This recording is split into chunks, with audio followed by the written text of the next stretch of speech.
작은 서점.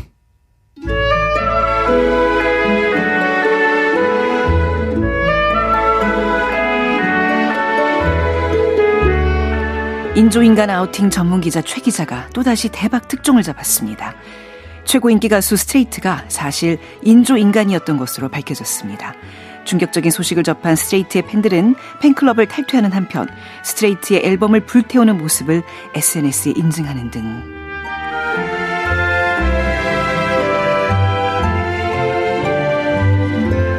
안녕하세요. 아나운서 최현정입니다. 김동식의 소설 아우팅 첫 문장으로 열었습니다. 인구 감소로 위기감을 느낀 인류는 인조인간을 만들게 됩니다. 주인공 최무정은 인조인간을 밝혀내는 아우팅 전문 기자인데요. 그런 와중에 새로운 사건을 마주하게 됩니다. 책에 대한 자세한 이야기는 최민석의 불타는 문학에서 들어보고요. 작은 서점 크루들의 특별한 큐레이션, 오늘 이 책부터 만나보겠습니다.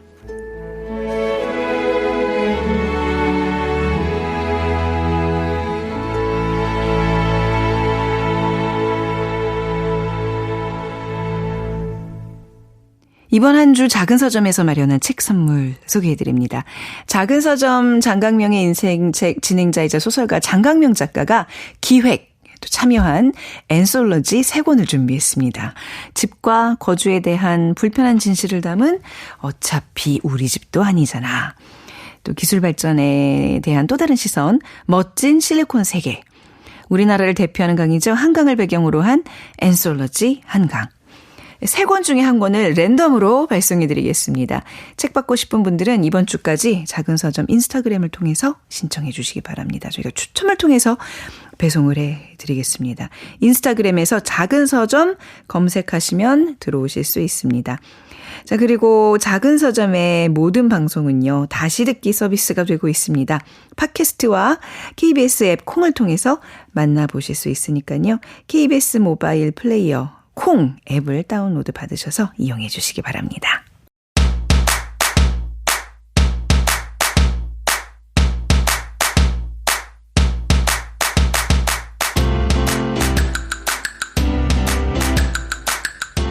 요즘 서점에는 어떤 책이 나오고 있을까요? 작은 서점 크루들의 특별한 큐레이션, 오늘 이 책.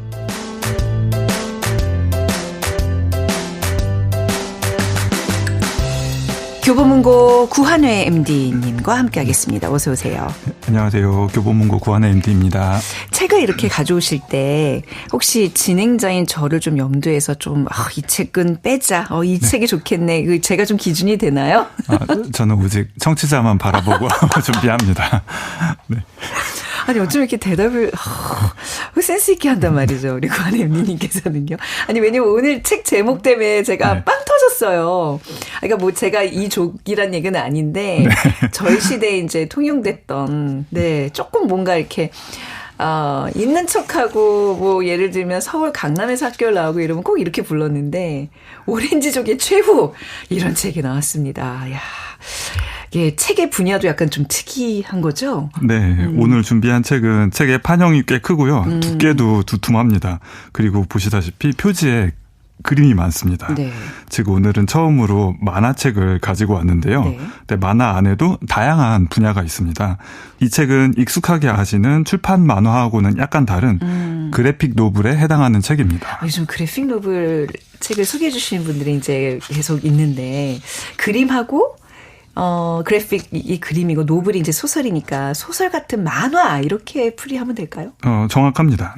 그리고 뭐 공포의 외인구단이나 슬램덩크 같은 만화는 완결까지 보기 위해서는 여러 권을 사야 하잖아요. 그렇죠.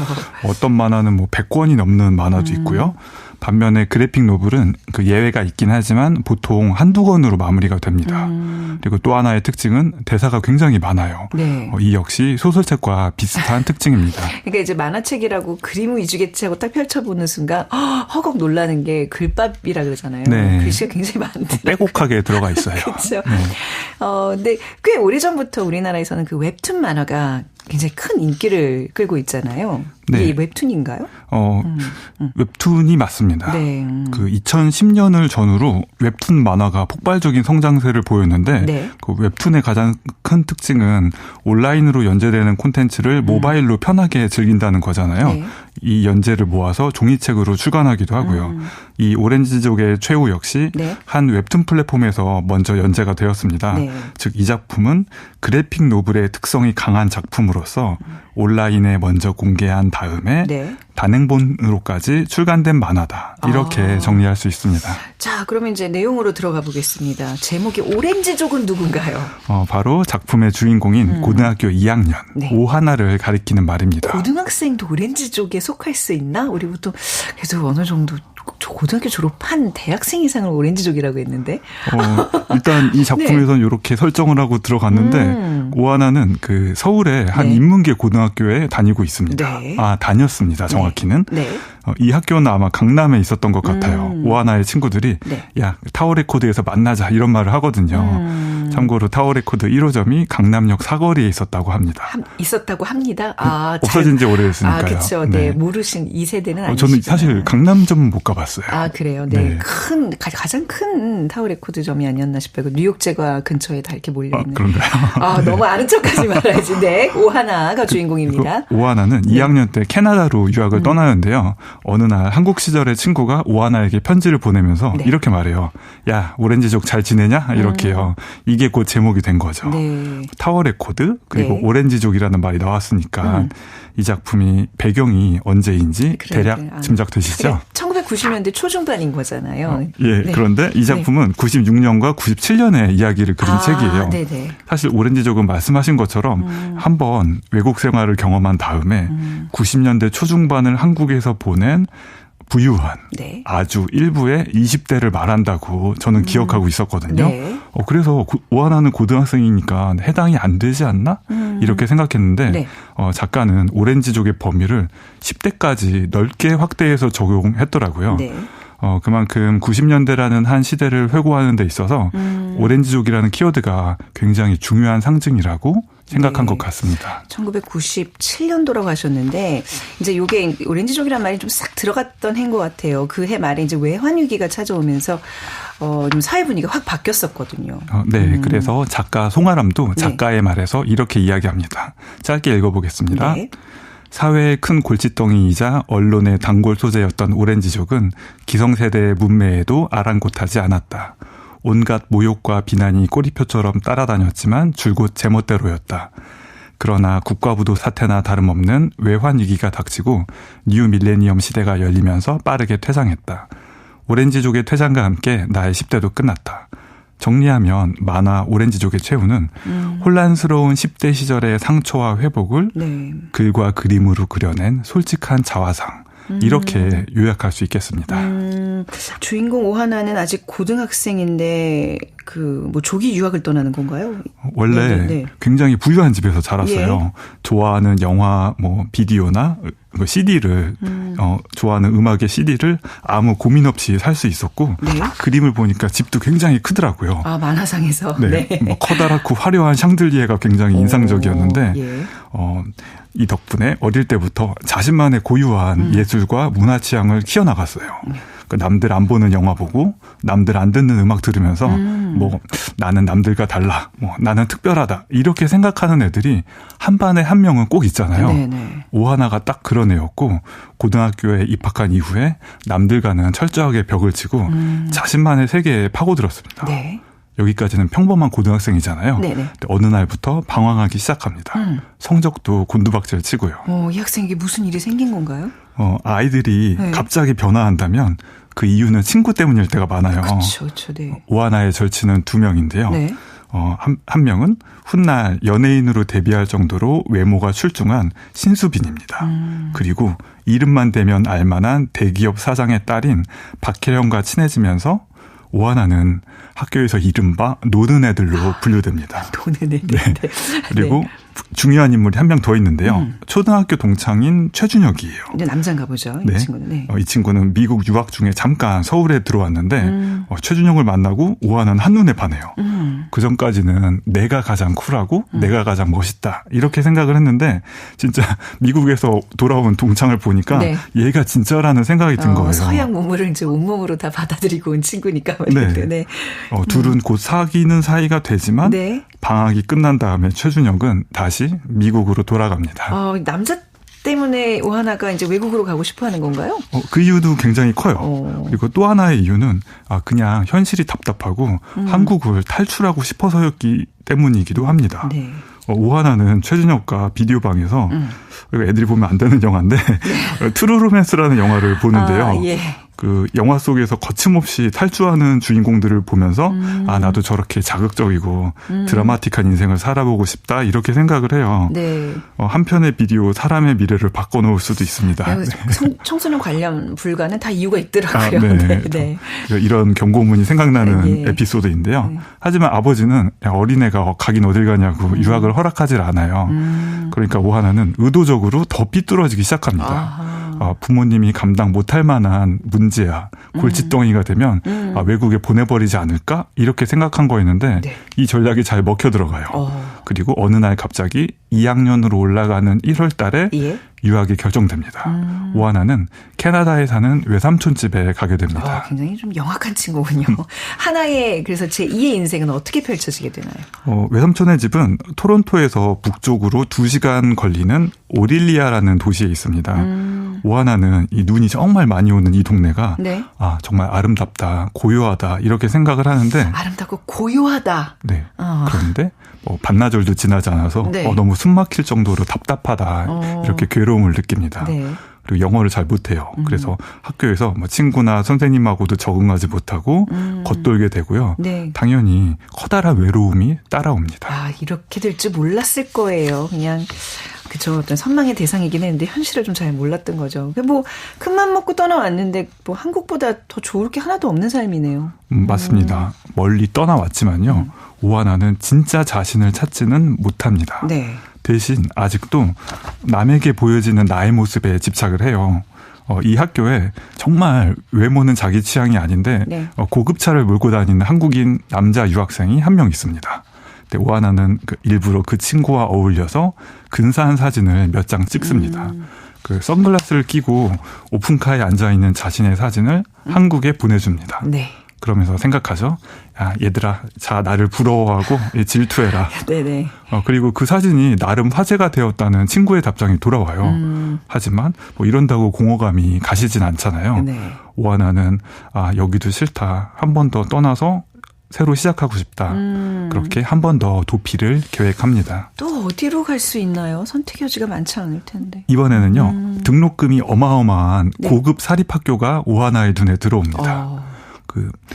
브로셔를 보면은 되게 멋진 교복을 입고 다양한 인종의 학생들이 이렇게 네. 환영하는 몸짓을 하는 그런 학교가 있거든요. 네. 아버지를 겨우 설득해서 전학에 성공하는데 여기는 지금까지하고는 차원이 다른 더 큰 악몽이 기다리고 있습니다. 네.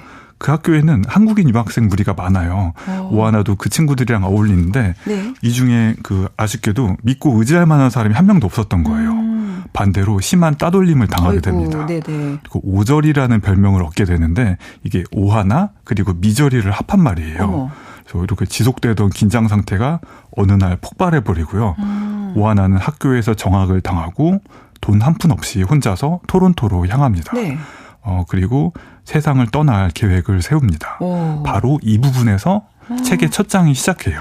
그러니까 현재와 과거 시점이 왔다 갔다 하는 구성이군요. 맞습니다. 지금까지 살아온 10여 년 중에서 가장 최악의 시점에서 시작한 이 책은요. 네. 한국에서 보낸 시간, 캐나다에 처음 왔을 때의 기억, 그리고 두 학교에서 보낸 유학 생활을 교차하면서 진행됩니다. 네. 그런데 이렇게 처음부터 끝까지 아슬아슬하고 위태롭기만 한 일상을 보여주는 책은 정말 저도 처음 봤어요. 네, 이게 지금 고1, 고2 때의 그 나이, 오하나의 주인공, 지금 이렇게 막 얘기 듣는 것만으로도 굉장히 좀 안타깝거든요. 이럴 네. 때는 좀 힘을 보태주는 조력자, 친구든 어른이든 누군가 있어야 되는데, 없나요? 안타깝게도 듬직한 사람이 한 명도 없더라고요. 아, 어떡해요. 부모님은 물론이고 친구들까지도요. 그나마 순수하게 도움을 주는 사람은 네. 두 번째 전학을 간 학교에서 만난 일본계 미국인 친구 타케아입니다. 보통 10대 아이들에게는 친구와의 어울림이 굉장히 중요하잖아요. 네. 그런데 이 타케아라는 친구는 남의 시선은 전혀 신경 안 쓰고 자신만의 기준대로 살아가요. 그래서 오하나와 어울리는 걸 남들이 보면 어쩌지? 이런 건 전혀 겁내지 않고요. 네. 오하나가 말을 걸면 받아주고 도움을 요청하면 들어줘요. 아무런 계산도 하지 않고요. 이 작품에서 가장 호감이 가는 인물이 이 타케아였습니다. 이게 왜 쿨하게 그냥 툭툭 소통하지만 뒤끝 없는 네. 이런 친구들이 뭐 학교 다닐 때뿐만 아니라 사회생활하면서도 이런 류의 사람이 참 멋진 것 같아요. 그렇죠. 이 책이 굉장히 건조한데 그중에서도 좀 감동적인 대사가 역시 타케아가 하는 말들입니다. 네. 두 개인데요. 오하나가 굉장히 어려움에 닥쳐서 돈을 빌려달라고 하니까 일단 가지고 있는 돈을 다 줘요. 네. 그러면서 하는 말이 야, 나중에 돈은 내 얼굴 보고 갚아라. 이렇게 말을 해요. 그러니까 무슨 일이 생길까 봐 걱정한다는 말을 돌려서 하는 거죠. 네네. 그리고 또 다른 하나는 오하나가 타케아에게 우리 함께 학교에서 도망가자 이렇게 말을 하니까 너 아무 잘못도 없는데 왜 도망가냐? 이렇게 되물어요. 네. 그러니까 이 일화를 보니까 세상에 자기 편이 아무도 없는 사람은 없구나. 이런 걸 깨닫게 해주는 친구였습니다. 그러니까 오직 오하나의 사실적인 이제 회고로 구성이 돼 있는 약간 일기장 같은 네, 그런 느낌의 소설. 오렌지족의 최후를 얘기를 해주셨는데 최후 그러니까 최후가 어떻게 되는지 너무 또 궁금하네요. 근데 이 책을 추천해 주신 이유는 뭔가요? 저도 그 이유를 잘 생각하면서 봤거든요. 네. 그냥 남의 이야기가 쭉 쓰여진 이야기인데 이 점이 나를 사로잡는 이유가 뭘까? 네. 근데 결론은 모든 사람은 조금씩 불안전하잖아요. 네. 사실 저희도 불과 몇 달 전의 일이나 며칠 전의 일만 회상해도 나 그때 왜 그랬지 싶을 때가 있는데 중고등학생 때라고 하면 정말 떠올리기조차 싫은 네. 부끄러운 기억이 누구나 있을 거예요. 누구나 있을 겁니다. 네. 네. 그래서 오렌지족의 최후가 가진 미덕은 길고 처절한 방황을 거쳐서 네. 간신히 자신의 모습을 찾아가는 한 소녀의 모습을 있는 그대로 네. 그린다는 겁니다. 어쩌면 진짜 나를 찾는 것은 고통과 혼란 없이는 불가능하지 않을까? 네. 이런 생각을 하게 하는 책입니다. 우리 1990년대에는 그 조기 유학이 이렇게 보편화되지 않고 일부 특수층들만 갈 수 있는 어찌 보면 도피 유학의 성격이 좀 많아가지고 이게 좀 사회적 문제도 되고 논쟁도 많았거든요. 그런 걸 포함한 당시 또 사회 모습을 굉장히 많이 보여주는 그런 좀 작품이 아닐까요? 아무래도 그림도 있으니까 말이죠. 공항으로 가는 차 안에서 네. 그 오하나의 아버지가 정확히 그 말을 해요. 야, 너 도피 유학 가는 거야. 똑바로 잘해. 정말 90년대의 모습을 잘 보여주는 만화인데요. 네. 처음부터 끝까지 너무나도 90년대적입니다. 90년대적이다. 네. 90년대에 불었던 예술영화 유행이라던가요. 네. 그 당시에 인기였던 음악들을 작품 곳곳에서 계속 언급하고요. 네. 그림을 잘 보면요. 그러니까 화장이나 이런 패션도 90년대 스타일을 완벽하게 재현했어요. 그리고 쓰라린 외환위기 전후의 충격도 네. 고스란히 묘사합니다. 만약 90년대 10대나 20대를 보냈던 분이라면요. 공감할 만한 요소가 많을 겁니다. 네. 이게 작가가 지금 송아람 작가네요. 네. 혹시 작가의 어떤 본인의 경험? 실제 자신의 이야기를 담은 책은 아닐까라는 생각도 좀 드는데. 저는 그럴 거라고 생각하면서 책을 읽었습니다. 예. 우선 작가와 주인공의 나이가 같아요. 그런데 책 맨 마지막에 네. 작가의 말에 이런 언급이 나옵니다. 오렌지족의 최후는 오래된 경험과 기억을 바탕으로 모두 지어낸 이야기다. 어디서부터 어디까지 사실이며 실제 있었던 일인지 그건 장담하기 어렵다. 이렇게요. 네. 결론은 이 책이 자전적 이야기든 허구에 지어낸 이야기든 그건 중요하지 않은 것 같습니다. 그저 10대 오렌지족 오하나의 최후가 최후라는 단어가 들어가 있긴 한데 네. 정말 말 그대로 정말 끝일까? 아니면 새로운 시작이 이어질까? 이런 생각을 하면서 책을 끝까지 읽어보시면 좋겠습니다. 네. 저는 독자로서 네. 책의 마지막 페이지를 보면서 꽤 작지 않은 감동을 받기도 했습니다. 뭐였죠? 마지막 페이지가? 마지막 페이지는 한번 네. 다 같이 보시면서 네. 책을 보시면서 한번 확인해 보시면 좋을 것 같아요. 네. 네. 송아람 작가가 기존에 활동을 했던 작가예요? 저는 처음 듣는 작가라서. 굉장히 개성 있는 자기만의 세계를 구축하고 있는 작가인데요. 네. 원래 만화를 전공하진 않았는데 2007년부터 꾸준하게 그 만화 작품을 발표했고요. 네. 대표작으로는 자꾸 생각나 두 여자 이야기가 있는데 네. 이 두 여자 이야기가 가장 유명해요. 프랑스에서 진행되는 세계적인 만화 축제가 앙굴렘 국제 만화 축제라고 있어요. 네. 이때 이 축제에 2019년에 공식 후보작으로 두 여자 이야기가 선정되면서 굉장히 큰 화제가 됐기도 했습니다. 네. 이 책도 추천드립니다. 알겠습니다. 오렌지족이란 단어 자체를 굉장히 오랜만에 들어서 뭔가 이렇게 또 추억에 좀 많이 잠기는 시간이었습니다. 자, 노래는 어떤 걸 들어볼까요? 책에는 주인공 오하나가 좋아하는 노래가 굉장히 많이 나오는데요. 그중에서 가장 90년대적인 노래를 골랐습니다. 너바나의 Smells Like Teen Spirit입니다. 명곡이죠. 자, 이 곡 들으면서 또 우리 구한의 MD와는 인사를 나누도록 하겠습니다. 오늘 송아람 작가의 오렌지족의 최후 소개 잘 들었습니다. 감사합니다. 감사합니다. 작은 서점.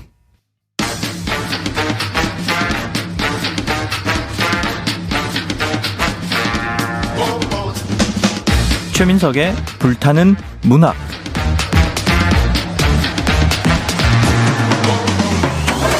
우리의 마음을 저미는 명작. 오랜 시간 살아 숨쉬며 여전히 불타오르는 명작. 앞으로 그런 명작이 될 거라 여겨지는 작품까지. 최민석 작가가 아끼는 명작 이야기 작은 서점에서 풀어봅니다. 소설가 최민석의 불타는 문학.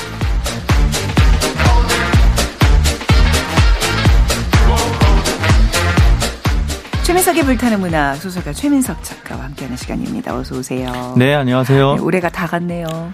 그러게 말입니다. 다음 주에 이제 장강명 작가가 이 코너 한 주 맡아주실 건데 저랑 올해 마지막 방송이에요. 아쉽네요. 고생 많으셨어요. 아닙니다. 네. 제가 편안한 진행으로 저를 이끌어 주셔서 제가 아닙니다. 너무 감사했습니다. 덕분에 좋은 작품들 많이 만났고 그리고 워낙 이야기꾼이셔서 책보다 더 재밌는 해설을 곁들여 주신 우리 불타는 문학의 주인공 최민석 작가님에게 깊은 감사의 말씀을 드리고 내년에도 더 애써주시기 바랍니다. 고맙습니다. 근데 한 번도 우리 최민석 작가님이 추천해 주신 책이 시시하거나 재미없었던 적이 없는 것 같아요. 다 너무 이래서 들고 왔구나. 이래서 우리와 나누고 싶구나. 항상 감사한 마음을 읽었고요. 오늘 불문학은 어떤 책이에요? 오늘은 김동식 작가의 회색 인간이라고 이것도 초단편 소설집입니다. 김동식 작가. 네. 근데 김동식 작가가 데뷔를 할 때 엄청 이 문학계에서 화제가 됐었어요. 네. 그래서 오늘은 작품을 소개하는 데에도 의의를 좀 두지만 그보다 이 작가의 한 명의 그 등장 거기에 좀 초점을 맞춰서 소개를 해보려고 합니다. 네. 어떤 분인지 화제가 됐다고 하는데 어떤 면에서 또 화제가 되셨는지 한번 좀 김동식 작가에 대해서 알려주시기 바랍니다. 네, 김동식 작가가 처음 데뷔를 했을 때 그 서점에서 인터넷 서점에서 돌던 공식 프로필이 있는데요. 그걸 제가 좀 정리를 해봤습니다. 1985년 경기도 성남에서 태어나 부산에서 어린 시절을 보냈다. 주민등록증이 나왔을 때 바닥 타일 기술을 배우기 위해 대구로 독립해서 나왔다. 2006년 서울로 올라와 성수동의 주물 공장에서 10년 넘게 일했다. 2016년부터 온라인 커뮤니티 공포 게시판에 창작 글을 올리기 시작했고 2017년 12월 회색인간, 세상에서 가장 약한 요괴 13일의 김나무를 동시 출간하며 데뷔했다. 그리고 이제 그 후의 건 제가 좀 정리를 한 건데요. 네. 회색인간은 100쇄를 돌파하며 문단에 즐거운 충격을 안겨주고 있다. 등단 5년 만에 1000편이 넘는 소설을 창작했다. 지금 이게 그 공식 프로필인 거죠? 지금 소설 얘기를 해주시는 게 아니죠? 저는 이게 그렇죠. 지금 소설인 줄 알았어요. 그러니까 이 작가의 삶이 소설 같아서 이 작가의 소개도 재밌을 것 같아서 좀 의미하는 바가 큽니다. 글을 쓰시는 분뿐만이 아니라 삶에서 뭔가를 이루고 싶은데 잘 안 되고 아직도 꽃을 피우지 못한 분들한테 이 김동식 작가의 삶은 시사하는 바가 큰 것 같아서 두루두루 소개하려고 제가 오늘 이 작품 들고 왔습니다. 이런 분 좀 공식적으로 인터뷰도 하고 그러시나요? 한번 모시고 삶의 많이 했어요. 이력을 좀 듣고 싶은 생각이 좀 드네요. 와. 그리고 그 유명한 강연 사이트 있거든요. 예. 거기서도 강연도 하고 나중에 여기서도 기회가 되면 네네. 한번 초대해서 이야기를 나눠보는 시간을 가져보면 그것도 네. 괜찮을 거라고 저는 생각합니다. 정말요. 네. 너무 호기심이 가는 작가고 뭔가 그래서 묻어나는 또 깊이가 있지 않을까. 네. 라는 생각이 드는데 또 백쇄라고요? 게다가 그렇죠. 3권의 책을 동시에 출간하면서 데뷔를 했다고요? 이런 경우도 있어요? 굉장히 이례적인 네. 케이스죠. 게다가 이제 작가로 데뷔했을 당시에 평생 읽은 책이 10권이 안 됐는데 네? 그건 역시 대부분 교과서에 나온 그래서 어떻게 글을 쓰는지 몰라서 네. 그 포털 초록창 있잖아요. 네. 거기에다가 글 쓰는 법 검색을 해보니까 네. 글은 기승전결이 있어야 하고 네. 문장은 접속사를 쓰지 말고 간결하게 써야 한다.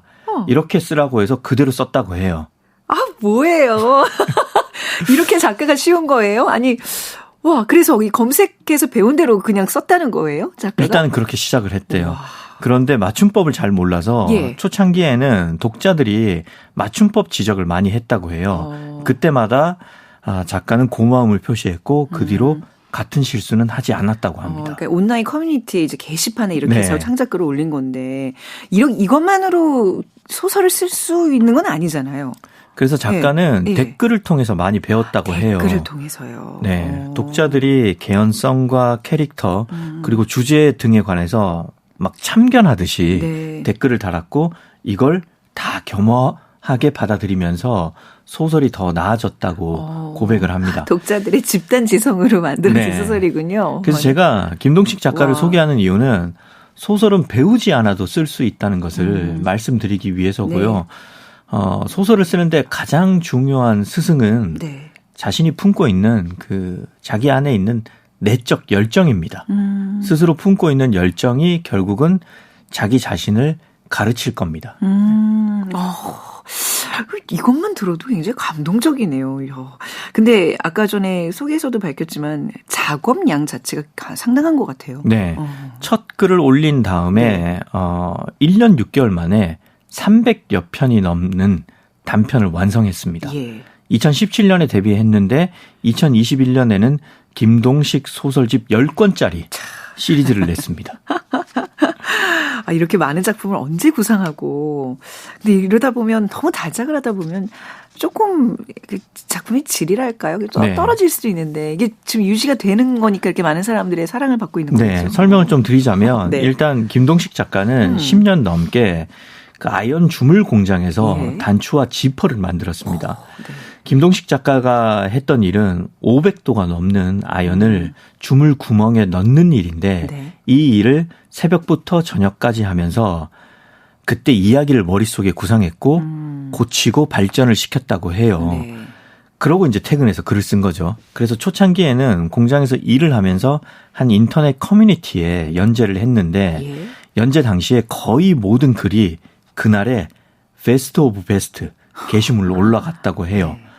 그리고 이것도 업로드를 하면 서너 시간 만에 올라갔다고 합니다. 이 커뮤니티에서는 기록적인 일이었고요. 네. 그리고 더 놀라운 일은 이렇게 김동식 작가가 단편을 2, 3일에 한 편씩 올렸다는 겁니다. 네. 이런 속도가 습관이 됐는지 그 후에는 전업 작가로 지내면서도 이 작업 속도와 양을 꾸준히 유지했다고 합니다. 자, 그 많은 작품들 중에서 그럼 오늘은 어떤 작품을 소개해 주시는 건가요? 네, 김동식 작가를 세상에 알린 첫 소설집 네. 회색인간입니다. 그중에서 아우팅이라는 작품을 준비해 왔고요. 네. 오늘 불문학 코너는 김동식 작가라는 존재를 알리고 싶어서 제가 준비를 한 거고요. 그래서 이제 소설은 다양한 사람이 쓸 수 있고 그러게요. 네. 다양한 형태가 가능하다는 것을 말씀드리고 싶었고요. 네. 사실 제가 하고 싶은 얘기는 이제 작가 소개를 하면서 어느 정도 한 셈입니다. 네, 그래도 네. 우리 코너에 포맷이 있잖아요. 네. 그래서 줄거리를 들려드릴 테니까 줄거리는 좀 편안한 마음으로 네. 들어주시면 고맙겠습니다. 진짜 김동식 작가라는 이 분의 소개를 듣는 것만으로도 굉장히 감동적이었는데, 이 아우팅이라는 이 소설은 굉장히 초단편이라서 줄거리도 굉장히 짧겠군요. 짧습니다. 그러니까요. 네. 그래도 차근차근 들어볼까요? 네. 네. 주인공인 최 기자는 네. 아우팅 전문 기자입니다. 아우팅이라는 게 네, 정확하게 뭐죠? 네. 작품에서 말하는 네. 아우팅이라는 네. 거는 인류의 틈에 섞여 사는 인조인간을 가려내서 그 정체를 밝혀내는 겁니다. 아, 그 이제 시대적 배경이 뭔가 이제 미래인 거잖아요. 인조인간과 네. 인간을 구분하기 어려워지는 그때라는 건데. 그렇죠. 이럴 때 네. 오겠죠, 언젠가는 또. 그 이제 맥락을 좀 설명드리자면 네. 언젠가부터 네. 인구수가 급감하면서 인조인간이 나오기 시작했습니다. 네. 그리고 이 인조인간은 인간과 거의 흡사하기 때문에 구별하기 어려워졌죠. 심지어 인조인간 스스로도 자기가 인조인간인지 모를 정도입니다. 어느 정도길래 인조인간이 스스로 인조인간인 걸 모르는 건가요? 네, 이들은 다치면 피를 흘리고 인간과 똑같은 감정을 가진 동물입니다. 아, 단순히 그냥 우리가 아는 그 로봇가 아닌 거죠. 휴머노믹스가 아니라 네. 인간과의 거의 차이점이 외면상에는 없다는 얘기네요. 그렇죠. 차이점이 있다면 네. 그건 바로 치명상을 당했을 때 인간은 죽지만 인조인간은 고통을 느끼지 못하고 스스로 회복된다는 것뿐입니다. 아, 그래서 이제 이야기는 어떻게 진행이 되나요? 네, 최 기자는 얼마 전에 인기 가수 스트레이트를 아우팅했습니다. 하지만 최 기자는 아내한테 비난을 받아야 했습니다. 왜 아내한테 비난을 받죠? 이 인기 가수 스트레이트는 네. 사고를 당할 뻔한 네. 최 기자의 아들을 구해준 인물이었습니다. 네네. 그러다가 자신의 몸이 두동강 나면서 그가 인조인간이라는 게 밝혀졌기 때문입니다. 아, 그렇다면 이건 사실 자기 아들을 구해준 은인인데 이거는 좀 이렇게 묻어뒀었어야죠. 그렇죠. 네. 그래서 아내는 어떻게 아들을 구해준 은인한테 그럴 수 있냐면 그러게. 아들과 함께 최 기자를 떠나버리기로 결정을 했습니다. 이것도 극단적이네요. 네. 네. 하지만 떠나는 아내를 향해 최 기자는 우리 사회 구성원들의 알 권리를 위해서 네. 스트레이트를 아우팅했다고 항변하죠. 오히려 인조인간은 자비로운 마음으로 사람을 구해주는데 인간은 이 은혜를 이렇게 갚는군요. 괜히 그 최 기자가 핑계대는 것 같은데 아내는 어떤 반응을 보였나요? 당연히 아내는 이 최 기자를 기자가 추구하는 공익 뒤에 자신의 개인적인 욕망을 감춘 그래요. 위선적인 인물로 그렇죠. 판단을 했죠. 네네.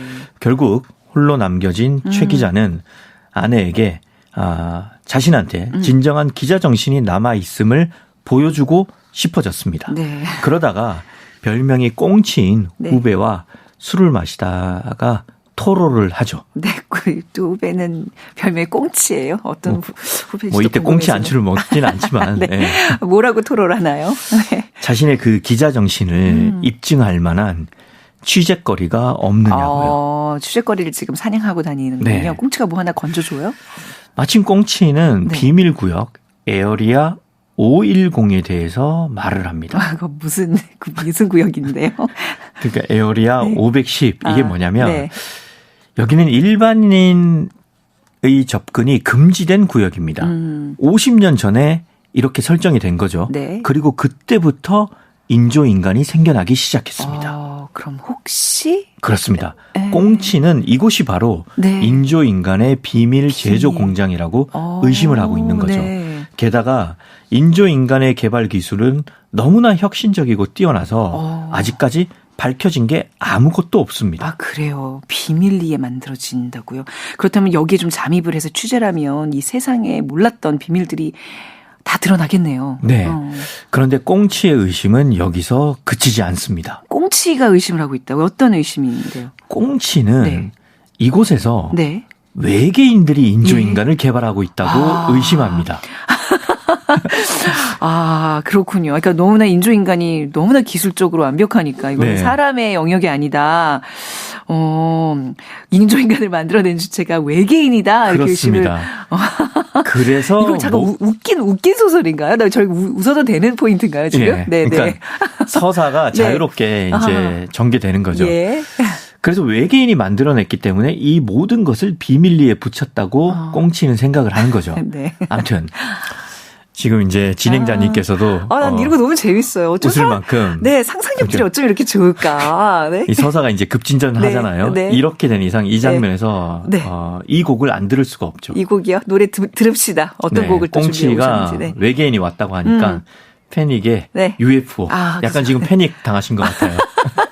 예. 네, 듣고 가겠습니다. 네. 네, 패닉의 UFO 아주 우리 지금 줄거리상 딱 들었어요. 네, 그 노래였습니다. 왔을 수도 있는 거죠. 네. KBS 1라디오 작은 서점 최원정입니다. 최민석의 불타는 문학 김동식 작가의 아우팅 소개해드리고 있습니다. 자, 다시 한번 이제 또 소설로 들어가서 집중해서 또 들어보자고요. 후배 꽁치가 이제 최 기자한테 미심쩍은 그 에리아 510을 잠입 취재하자고 합니다. 최 기자는 그 꽁치의 제안을 받아들이나요? 그렇죠. 기자 정신을 운운하면서 이용까지 한 사람인데. 이용까지 한 거예요? 그냥 떠난 게 아니라 이용까지 했어요? 네. 당연히 받아들입니다. 최 기자는 이제 꽁치와 함께 에어리아 510을 취재하기로 했습니다. 네.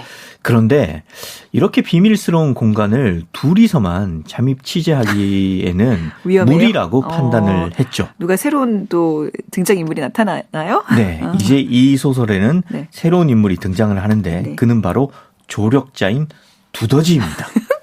이름들이 꽁치, 두더지.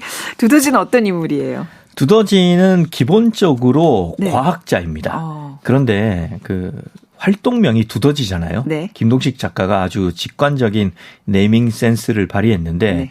두더지라는 닉네임에서도 알 수 있듯이 이 두더지는 네. 세상의 그 어떤 장치에도 감지되지 않는 네. 땅굴 기계를 개발했습니다. 저 두더지답군요. 네. 그래서 이제 최 기자, 꽁치, 네. 그리고 두더지는 에어리아 510까지 땅굴을 파서 외계인의 음모를 파헤칠 생각입니다. 땅도 파헤치고 음모도 파헤치고. 그렇습니다. 기자 정신 돋보입니다. 그런데 제가 좀 전에 두더지를 소개할 때 네. 기본적으로는 과학자라고 했잖아요. 그러게요. 기본적으로. 그러니까 이 말은 그에게 또 다른 캐릭터가 있다는 거죠. 부캐란 말씀이신 건가요? 어떤 면이 있어요? 알고 보니까 네. 두더지는 총기 마니아, 총기 덕후입니다. 총기 덕후. 그래서 총이 상당히 많습니다. 사진총이요? 네. 그래서 최 기자는 내친 김에 네. 방어용으로 쓰자면서 기관총까지 챙겨갑니다. 뭔가 이게 총까지 챙겼다는 얘기는 뭐 사건이 터질 것 같다는 얘기인데. 그렇죠. 역시 네. 사건 냄새를 잘 맡으시네요. 아무튼 천재 과학자 두더지를 믿고 이들은 땅굴을 열심히 팠죠. 왜 이렇게 웃기지? 이 사건은 너무 막 그 그림이 그려지는 게 정말 작가들의 상상력에 정말 박수를 보냅니다. 이 세상에 이제 그 어떤 장치로도 발각되지 않는 그 땅굴 기계가 작동이 되는군요. 네. 그렇죠. 그 기계로 열심히 땅굴을 파내서 올라갔는데 네. 맙소사. 네. 엉뚱한 곳입니다. 아이고 왜 그랬대요. 네. 분명 계획대로 파서 올라가면 네. 에어리아 510 아니어야 하는데 올라가 보니까 실외, 즉 바깥입니다. 최 기자는 이걸 운명으로 받아들이죠. 어차피 위대한 일을 감행하기 위해서는 결단이 필요한 법이잖아요. 이렇게 된 이상 네. 그냥 침입하자고 하죠. 여태까지 헛수고 했으니 그냥 침입하자. 네. 꽁치와 두더지가 그 제안을 따르나요? 알고 보니까 다들 무계획파입니다. 모르겠고요. 그냥 들어갈래요. 그냥 네. 갈래요. 뭐 이런 네, 파입니다. 그래서 최 기자의 말대로 침입하기로 하죠. 네. 그리고 경비원에게 발각이 되자마자 갑자기 두더지가 여기는 자기한테 맡기고 들어가라고 합니다. 왜요? 왜 그러냐고 하자 두더지는 자신이 인조인간이라고 하죠. 아이고. 여기서 이렇게 또 아우팅이 되는군요. 그러니까 네. 자기는 다쳐도 아프지 않는 인조인간이니까 네. 여기서 싸우겠다. 스스로 고백을 한 거죠. 네. 이때는. 아무튼 두더지가 이렇게 이제 자기 정체를 고백을 한 거죠. 네. 그래서 델리 스파이스의 고백을 듣고 싶지만 아까 UFO를 들었으니까 일단 넘어가죠. 네. 아무튼 이 소설은 이렇게 네. 여러 노래를 듣고 싶게 만드는 그렇네요. 사람의 청각까지 자극하는 공감각적인 소설입니다. 네. 여하튼 더 깊이 들어가서 경비원을 만난 최 기자는 이상한 행동을 합니다. 어떤 행동을요? 경비원한테 인조인간이냐고 미친 듯이 따지는 거죠. 네. 경비원이 아니라고 답을 하는데 최 기자는 방아쇠를 당깁니다. 최 기자가 갑자기 이상해진 건가요? 원래 좀 이상했던 사람인 것 같긴 네. 해요. 네.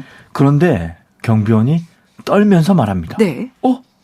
왜 아프지 않지? 아, 본인이 인조인간인지도 모르고 살아가는구나. 이 설정에선 그렇죠. 경비원은 인조인간인 거잖아요, 지금. 네. 이제 최 기자는 확신을 가지고 침입합니다. 네. 그러자 이때 나타난 또 다른 경비원이 총을 쏘죠. 최 기자가 총에 맞는가요? 아니요. 이번에는 최 기자와 함께 침입을 했던 꽁치. 꽁치가 맞습니다. 네. 그런데 꽁치 역시 떨면서 말합니다. 네.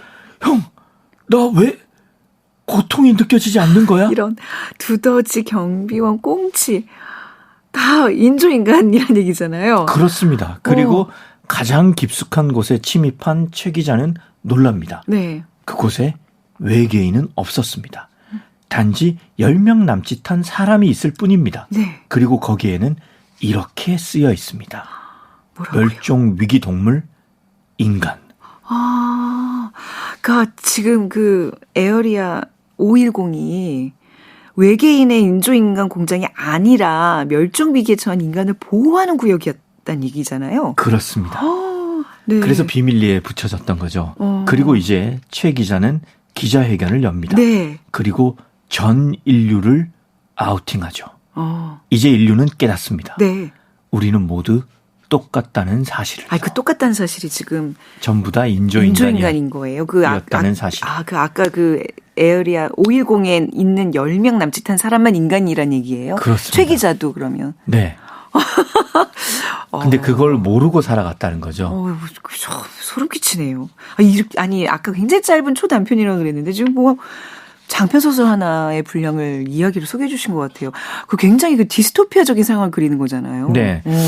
이 김동식 작가의 초단편 소설은 대부분 극한의 상황에 처한 인간의 행동을 그리고 있어요. 예. 인간의 본능, 그리고 욕망이 이야기의 원료인 셈이죠. 네. 그리고 요즘 전 세계적으로 뭐 혐오 범죄, 증오 범죄 이런 게 늘고 있는데 그 범죄 심리의 기저에는 내가 너보다 낫다.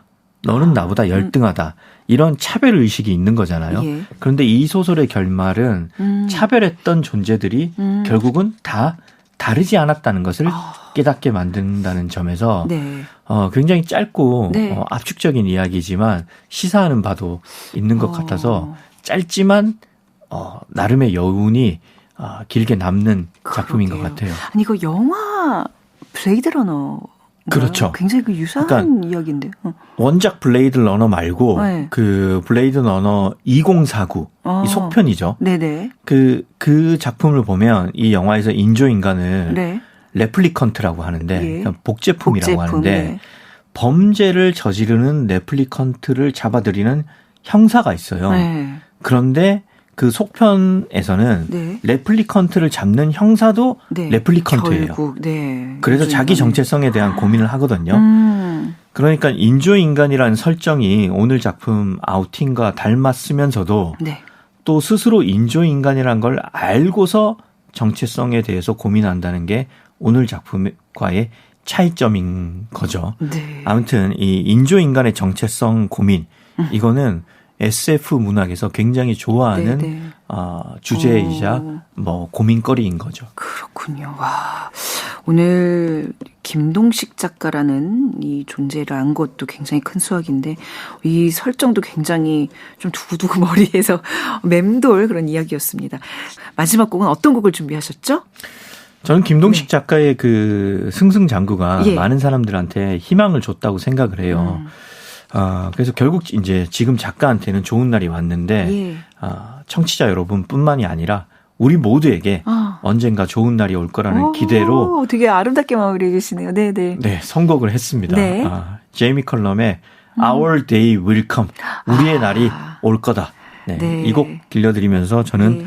물러나도록 하겠습니다. 올해 마지막 우리 최민석 작가와 하는 시간 너무 훈훈하게 이 곡으로 또 마치게 되네요. 김동식 작가의 소설집 회색인간 중에서 아우팅 소개해드렸습니다.